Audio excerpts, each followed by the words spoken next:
are like that. I mean, it happens both ways in a lot of sense. That there's this perception of, black people are this, black people are that, and you spend a lot of time trying to prove that wrong. And similar with white folks, that not all of them are racist, not all of them are out to get you, not all of them are backhanded and snakes in the grass. But that's how I grew up, and I had to learn and develop and learn how to take each person individually, and that was tough.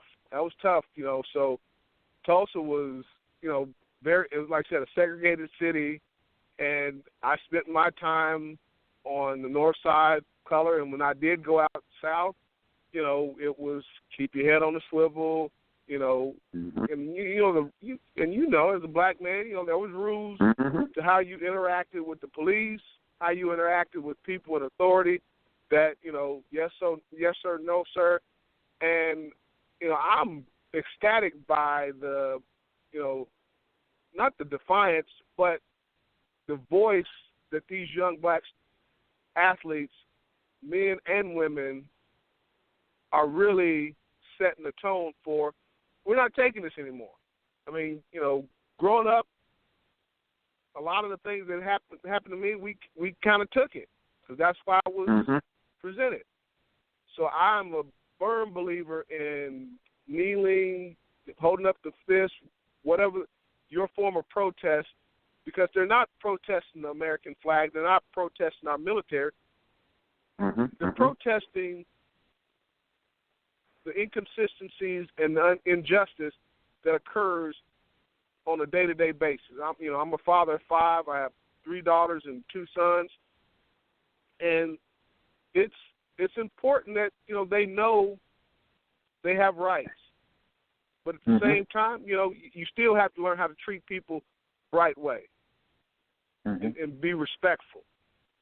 But also, you do have a voice, and it's okay to voice your opinion and protest. I mean, you look at the 70s and Vietnam War. White people protest all the time. Civil disobedience. It's a part of the fabric of this country, and I'm a firm believer and supporter of that because that's what makes America the great country that it is that you have a voice and you can express and dissent in a respectful and purposeful way. Yeah. You know what is funny? No one even myself, I speak about those things all the time. And I didn't even draw the parallel to the Vietnam War because, as you stated, white people protested the Vietnam War. They went as far as to actually burn the flag. And no one even draws that parallel or even ties those two things together. And it's getting to the point where that's one of the reasons I created the show. I got tired of someone else's narrative always being up front. That's why I want to talk to guys like you. That's why I want to talk to guys like Olin Polynice and Kenny Anderson and Rod Strickland and the other guys who've been on the show, Phil Dixon.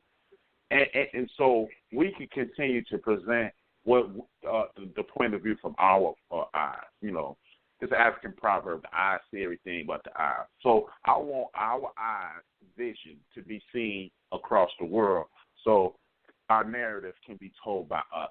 And the fact that you brought in Tulsa, Oklahoma, and the fact, that's crazy to me, and it's not a knock against you, that part of our history isn't even told in the place that the history took place.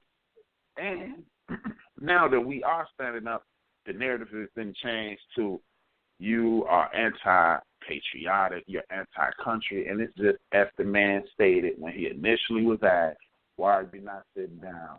He stated, I love the country. I have people in my family from the military, but the country isn't living up to the principles that it says that it will hold up to. And that has totally been lost.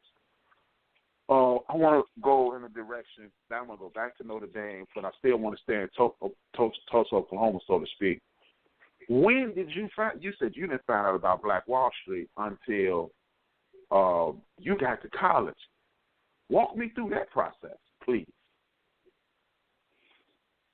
Well, it was actually a neighbor that was doing research. I mean, from my hometown, and a guy really not necessarily totally connected with Tulsa, but came in because you would hear whispers about it, but it was whispers. Mm-hmm. You know, they had so. I mean, this is from a governmental level, decimated a whole neighborhood. I mean, you're talking. I mean, the number of people killed is still not truly known, and the people that were interviewed, one to this day were, kind of like, don't say it was me. I want to remain anonymous because it was such a devastating community. And when I started learning more about, Greenwood, Archer, and Pine, those are streets from my hometown, and and I wound up, the Gap Band. That's where those initials came people from. Don't know that. The Gap Band was from my hometown. Like I said, and my best friend's mom was real close with Charlie Wilson, and you start learning about these people that came from your neighborhood, and what was going on in the neighborhood. I mean, you're talking about self-sufficient community, money, coming hand over fist, but staying in the community was phenomenal. And when you start hearing these things and the stories and still living that were, they were children at the time, but they're telling their story now. The fact that, they didn't want to do it in the first place because of the fear of speaking out.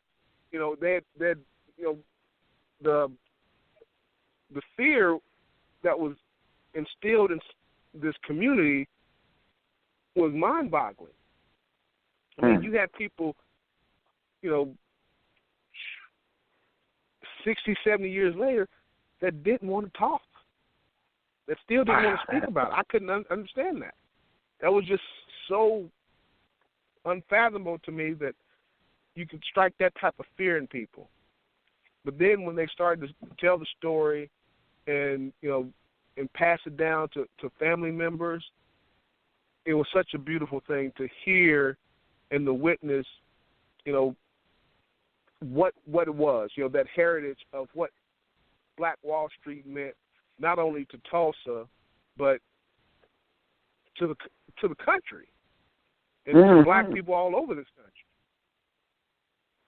Because it's the sad thing is, I would argue 65 to 70% of the people in our community nationwide still have no clue Black Wall Street. And the true sad part about that, Reggie, is most of us know about the Gap Band, and we don't understand that song is a earmark in the history of our community. You dropped a bomb on me. Is a ode to Tulsa, Oklahoma, and most people don't know that. They just think, hey man, this is a jam. I really love this song, and that is a bookmark. On the history of our culture. Yeah, and just the power of it, the entrepreneurship that came from that time. I mean, you're talking about banks, Black-owned banks, doctors, lawyers, businesses, throughout the community, and the self-sufficiency of that community was so prominent. And, I mean, this is not too much later. You had Depression, the successional system, how, we were being taught our history and the power of entrepreneurship at that time. And it was, you don't hear about it, but it was so ingrained in the community. And it was just to see how much they took out of that community by just destroying, and it was out of jealousy. It was out of jealousy of the success that they went in and decimated a community, and almost like the Native Americans almost wiped them off the map. Mm. And to this day, and the sad thing is, I don't know what it is like today, but let's just say up until 1989, 1988, 89, when me and you left high school, I left at 88, you left at 89, if I'm not mistaken. You were still feeling the effects of this. Am I correct in assuming that? Oh yeah, I mean, you go back there now, and they've tried to revitalize, but that community was so decimated, and the land values went down. People left. Our people, just the fear that was instilled in that community just permeated years and years, decades and decades later. Wow. I mean, and you know what? Again, I've done reading, I've seen documentaries and things of that nature, but just due to sheer ignorance on my behalf, I assume things were better or at least change. So due to just pure short-sightedness, I just assume every place in America is just like Chicago. And not that Chicago is some paradise for our community, but, just improving on a daily basis, getting a little better every day, and to actually take a step back and realize that it's not that case, because I'm going to give you a piece of history here in Chicago. I grew up in the near north side of Chicago. I like to refer to it as the tracks. My neighborhood was literally the tracks. You got the other side of the tracks and one side of the tracks were the rich kids, other side of the tracks were. I lived actually on the tracks, I like to say, simply because if I walked out of my house and walked a quarter mile to south, it was one of the most dangerous neighborhoods in the United States of America. For those who don't know, it is called the Cabrini Green neighborhood, the Cabrini Green Housing Project. And that's what the Good Times Project, the Good Times TV show was based off of. That was the thought behind the Good Times show. Wow. Now, I go to my left, same quarter mile, and newscasters, Chet Coppock, my friend Jeremy Kalis walked Chet Coppock's dogs. Diane Burns and Bill Curtis. My friends went to high school with Bill Curtis's kids. So I live right in the middle of that. And, so as recently as 1995, a news reporter for the Chicago Tribune was jumped in a neighborhood called Bridgeport, which is historically racially divided. As a matter of fact, you leave a White Sox game, if you go west, hopefully the sun is still up, because if the sun is down, it is a great chance that the biggest will throw bricks to the bus. So for me to just assume, this just shows how short-sighted we are as Americans. I'm going to put myself in that. I'm going to include you guys in the short-sightedness, because I'm using my short-sightedness as the blueprint for this. If that can happen in my city, why wouldn't I believe it's happening everywhere else, And I equate that to the violence that is tied into my city now. Like, when you watch the news, you would think Chicagoans are living in Beirut. But to quote D.L. Hughley, show me a poor or impoverished neighborhood that is fun and safe, and then I'll move there. Otherwise, every place on earth that's poor, they're dealing with violence and things of that nature. But but that is amazing. Because I just knew, I'm telling you, Reggie, I just knew that someone who was living in the midst of that, I'm just knowing when you went to school, they talked about it. It was something that was a point of pride. And again, this is something I frequently chastise a good friend by the name of Craig for this. I always say, man, you keep putting your good sense and your good upbringing in other people's body, which I'm doing that because I went to an elementary school where the teachers took care of us. They bought us, they gave us information that other institutions didn't give us. So I'm assuming everybody lived that.